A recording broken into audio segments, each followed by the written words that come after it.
Hello everyone, welcome to Words and Wonders. Today I will be reading the 6th chapter of the Grimm's fairytale series, Faithful John. Now let's begin. There was once on a time an old king who was ill, and thought to himself, I am lying on what must be my deathbed. Then said he, Tell Faithful John to come to me. Faithful John was his favorite servant, and was so called, because he had for his whole life long been so true to him. When therefore he came beside the bed, the king said to him, Most faithful John, I feel my end approaching, and have no anxiety except about my son. He is still of tender age, and cannot always know how to guide himself.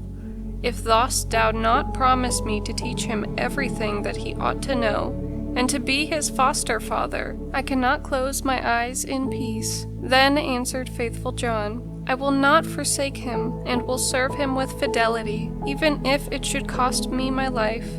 On this the old king said, Now I die in comfort and peace. Then he added, After my death thou shalt show him the whole castle, all the chambers, halls, and vaults, and all the treasures which lie therein, but the last chamber in the long gallery, in which is the picture of the princess of the golden dwelling, shalt thou not show. If he sees that picture, he will fall violently in love with her, and will drop down in a swoon, and go through great danger for her sake. Therefore thou must preserve him from that. And when Faithful John had once more given his promise to the old king about this, the king said no more, but laid his head on his pillow and died. When the old king had been carried to his grave, Faithful John told the young king all that he had promised his father on his deathbed, and said, This will I assuredly perform, and will be faithful to thee as I have been faithful to him, even if it should cost me my life. When the mourning was over, Faithful John said to him, It is now time that thou shouldst see thine inheritance. I will show thee thy father's palace. Then he took him about everywhere, up and down, and let him see all the riches and the magnificent apartments. Only there was one room which he did not open, that in which hung the dangerous picture. The picture was, however, so placed that when the door was opened, you looked straight on it, and it was so admirably painted that it seemed to breathe and live, and there was nothing more charming or more beautiful in the world. The young king, however, plainly remarked that Faithful John always walked past this one door, and said, Why dost thou never open this one for me? There is something within it, he replied, which would terrify thee. But the king answered, I have seen all the palace, and I will know what is in this room also. And he went and tried to break open the door by force. Then Faithful John held him back and said, I promised thy father before his death that thou shouldst not see that which is in this chamber. It might bring the greatest misfortune on thee and on me. No, replied the young king, if I did not go in, it will be my certain destruction. I should have no rest day or night until I had seen it with my own eyes. I shall not leave the place now until thou hast unlocked the door. Then Faithful John saw that there was no help for it now, and with a heavy heart and many sighs sought out the key from the great bunch. When he had opened the door, he went in first, and thought by standing before him he could hide the portrait so that the king should not see it in front of him. But what availed that? The king stood on tiptoe and saw it over his shoulder, and when he saw the portrait of the maiden, which was so magnificent and shone with gold and precious stones, he fell fainting to the ground. Faithful John took him up, carried him to his bed, and sorrowfully thought, The misfortune has befallen us, Lord God. What will be the end of it? Then he strengthened him with wine until he came to himself again. The first words the king said were, Ah, the beautiful portrait! Whose is it? That is the princess of the golden dwelling, answered Faithful John. Then the king continued, My love for her is so great that if all the leaves on all the trees were tongues, they could not declare it. I will give my life to win her. Thou art my most faithful John, thou must help me." The faithful servant considered within himself for a long time how to set about the matter, for it was difficult even to obtain a sight of the king's daughter. At length he thought of a way, and said to the king, "Everything which she has about her is of gold: tables, chairs, dishes, glasses, bowls, and household furniture. Among thy treasures are 5 tons of gold. Let one of the goldsmiths of the kingdom work these up into all manner of vessels and utensils, into all kinds of birds, wild beasts, and strange animals, such as may please her, and we will go there with them and try our luck." The king ordered all the goldsmiths to be brought to him, and they had to work night and day until at last the most splendid things were prepared. When everything was stowed on board a ship, faithful John put on the dress of a merchant, and the king was forced to do the same in order to make himself quite unrecognizable. Then they sailed across the sea, and sailed on until they came to the town wherein dwelt the princess of the golden dwelling. Faithful John bade the king stay behind on the ship, and wait for him. "Perhaps I shall bring the princess with me," said he.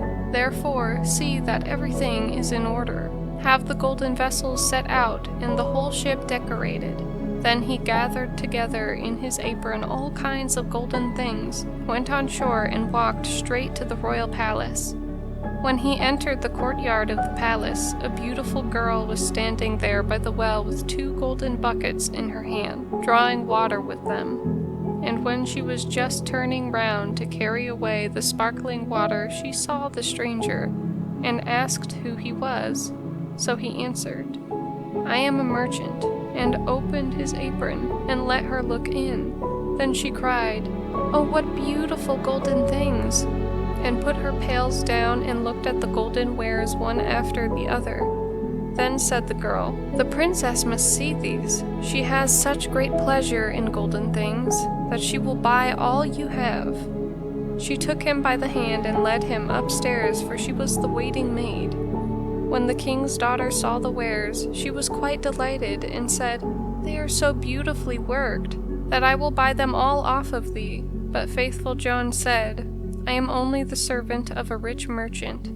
The things I have here are not to be compared with those my master has in his ship. They are the most beautiful and valuable things that have ever been made in gold." She wanted to have everything brought to her there, but he said, "There are so many of them that it would take a great many days to do that, and so many rooms would be required to exhibit them, that your house is not big enough." Then her curiosity and longing were still more excited until at last she said, "Conduct me to the ship. I will go there myself and behold the treasures of thine master." On this faithful John was quite delighted, and led her to the ship.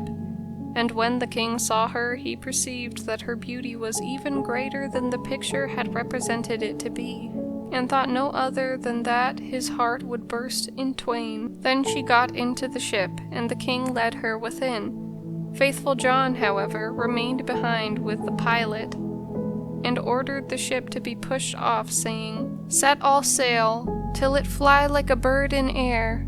Within, however, the king showed her the golden vessels, every one of them, also the wild beasts and strange animals. Many hours went by whilst she was seeing everything, and in her delight she did not observe that the ship was sailing away. After she had looked at the last, she thanked the merchant and wanted to go home. But when she came to the side of the ship, she saw that it was on the deep sea far from land, and hurrying onward with all sail set. She cried in her alarm, "I am betrayed! I am carried away, and have fallen into the power of a merchant. I would die rather." The king, however, seized her hand and said, "I am not a merchant, I am a king, and of no meaner origin than thou art. And if I have carried thee away with subtlety, that has come to pass because of my exceeding great love for thee. The The first time that I looked on thy portrait, I fell fainting to the ground.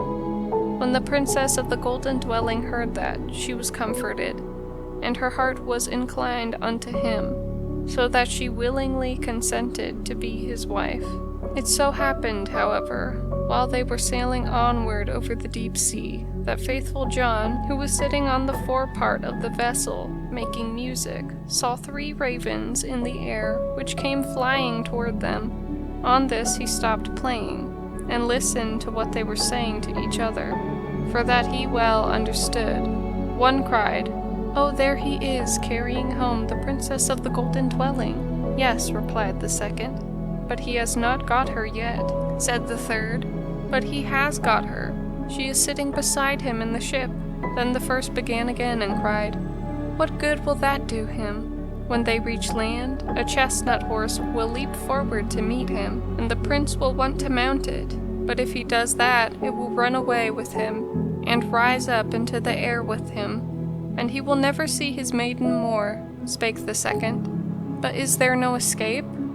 "Oh yes, if anyone else gets on it swiftly, and takes out the pistol, which must be in its holster, and shoots the horse dead with it, the young king is saved. But who knows that? And whosoever does know it and tells it to him will be turned to stone from the toe to the knee." Then said the second, "I know more than that. Even if the horse be killed, the young king will still not keep his bride. When they go into the castle together, a wrought bridal garment will be lying there in a dish, looking as if it were woven of gold and silver. It is, however, nothing but sulphur and pitch, and if he put it on, it will burn him to the very bone and marrow." Said the third, "Is there no escape at all?" "Oh yes," replied the second. "If anyone with gloves on seizes the garment and throws it into the fire and burns it, the young king will be saved. But what avails that? Whosoever knows it and tells it to him, half his body will become stone from the knee to the heart." Then said the third, "I know still more. Even if the bridal garment be burnt, the young king will still not have his bride. After the wedding, when the dancing begins and the young queen is dancing, she will suddenly turn pale and fall down. And if someone does not lift her up and draw 3 drops of blood from her right breast and spit them out again, she will die. But if anyone who knows that were to declare it, he would become stone from the crown of his head to the sole of his foot." When the ravens had spoken of this together, they flew onwards, and faithful John had well understood everything. But from that time forth he became quiet and sad, for if he concealed what he had heard from his master, the latter would be unfortunate, and if he discovered it to him, he himself must sacrifice his life. At length, however, he said to himself, "I will save my master, even if it bring destruction on myself." When therefore they came to shore, all happened as had been foretold by the ravens, and a magnificent chestnut horse sprang forward. "Good," said the king, "he shall carry me to my palace," and was about to mount it when faithful John got before him, jumped quickly on it, drew the pistol out of the holster, and shot the horse. Then the other attendants of the king, who after all were not very fond of faithful John, cried, "How shameful to kill the beautiful animal! That was to have carried the king to his palace." But the king said, "Hold your peace and leave him alone. He is my most faithful John. Who knows what may be the good of that?" They went into the palace, and in the hall there stood a dish, and therein lay the bridal garment, looking no otherwise than as if it were made of gold and silver. The young king went towards it, and was about to take hold of it, but faithful John pushed him away, seized it with gloves on, carried it quickly to the fire, and burnt it. The other attendants again began to murmur and said, "Behold, now he is even burning the king's bridal garment." But the young king said, "Who knows what good he may have done? Leave him alone. He is my most faithful John." And now the wedding was solemnized. The dance began, and the bride also took part in it. Then faithful John was watchful, and looked into her face. and suddenly she turned pale and fell to the ground as if she were dead. On this he ran hastily to her, lifted her up and bore her into a chamber. Then he laid her down and knelt and sucked the 3 drops of blood from her right breast and spat them out. Immediately she breathed again and recovered herself. But the young king had seen this, and being ignorant why faithful John had done it, was angry and cried, "Throw him into a dungeon." Next morning faithful John was condemned and led to the gallows, and when he stood on high and was about to be executed, he said, "Everyone who has to die is permitted before his end to make one last speech. May I too claim the right?" "Yes," answered the king, "it shall be granted unto thee." Then said faithful John, "I am unjustly condemned, and have always been true to thee." And he related how he had hearkened to the conversation of the ravens when on the sea, and how he had been obliged to do all these things in order to save his master. Then cried the king, "Oh, my most faithful John, pardon, pardon, bring him down." But as faithful John had spoke the last word, he had fallen down lifeless and become a stone. Thereupon the king and the queen suffered great anguish, and the king said, "How ill I have requited great fidelity," and ordered the stone figure to be taken up and placed into his bedroom beside his bed. And as often as he looked on it, he wept and said, "If I could bring thee to life again, my most faithful John." Some time passed, and the queen bore twins, 2 sons who grew fast and were her delight. Once when the queen was at church, and the 2 children were sitting playing beside their father, the latter, full of grief again, looked at the stone figure, sighed, and said, "If I could but bring thee to life again, my most faithful John."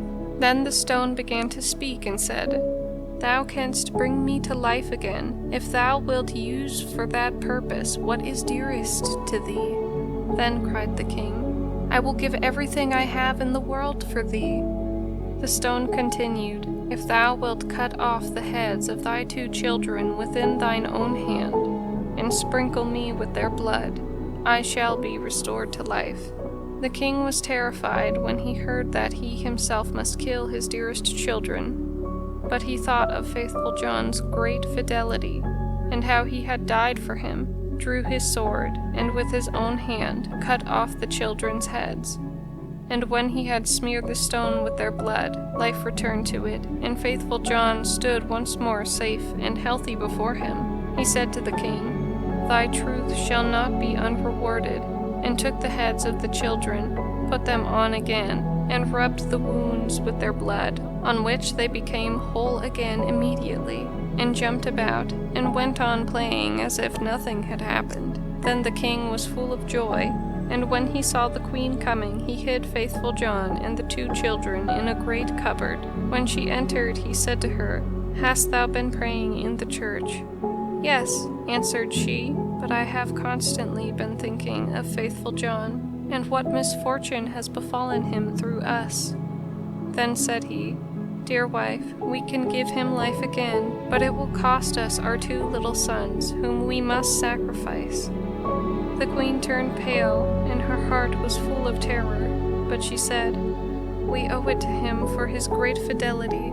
Then the king was rejoiced that she thought as he had thought, and went and opened the cupboard, and brought forth faithful John and the children, and said, "God be praised, he is delivered, and we have our little sons again also," and told her how everything had occurred. Then they dwelt together in much happiness until their death. Thank you guys for watching, and if you would like to hear more stories, feel free to like and subscribe. Bye bye.